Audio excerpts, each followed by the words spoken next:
అందరికీ నమస్కారం. నేను 100% పోటీలో తప్పకుండా ఉన్నాను. ఈ ఎలక్షన్‌లో బై ఎలక్షన్‌లో కాంగ్రెస్ 100% గెలుస్తుంది. నేను చెప్తున్నా కదా, నేను చాలా హార్డ్ వర్క్ చేస్తాం. అప్పుడు ఆ ఎలక్షన్ ఓడిపోయింది. ఇది చాలా ఫ్యాక్టర్స్ ఉన్నాయి. బట్ ఇప్పుడు ఇది ఎలక్షన్‌లో మంచి ఫైట్ చేస్తాం. మంచి కాంగ్రెస్‌కి నేమ్ ఇస్తాం. నేను చెప్తున్నా కదా कि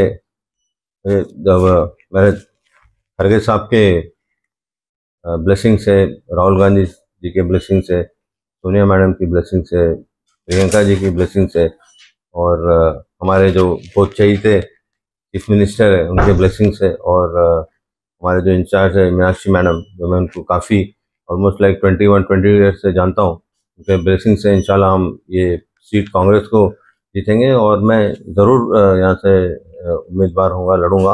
और सब लोग तो बहुत कह रहे हैं कि मीन स्पेकुलेशन तो होते रहते हैं, लेकिन मैं यहाँ से ज़रूर लड़ूंगा। జూబ్లీ విషయంలో కూడా అజరుద్దీన్ గారు ఏదో నేను మళ్ళీ పోటీ చేస్తానని తప్పేం లేదు. గతంలో ఆయన పోటీ చేశాడు కాబట్టి మళ్ళీ పోటీ చేస్తాను చెప్తా ఉన్నాడు. కానీ అది అంతిమం కాదు. ఎవరికి వారు నేను పోటీ చేస్తానంటే అది ఫైనల్ కాదు. కాంగ్రెస్లో ఒక పెద్ద ప్రొసీజర్ ఉంటుంది. ఎవరెవరైతే ఆశావాళ్ళు ఉంటారో వారంతా అప్లికేషన్ పెట్టుకోవాలి పీసీసీలో. పీఈసీ కూర్చుంటుంది, కొంత వడపోత కార్యక్రమం ఉంటుంది. 3 పేర్లు 5 పేర్లు సెంట్రల్ ఎలక్షన్ కమిటీకి పంపుతాము. అక్కడ వడపోత తర్వాత సిడబ్ల్యూసీ ఫైనల్గా అభ్యర్థి ప్రకటిస్తుంది. అప్పటి వరకు ఎవరెన్ని మాట్లాడుకున్నా, ఎవరు ఎక్కడ క్లెయిమ్ చేసుకున్నా అది అధికారికం కాదు.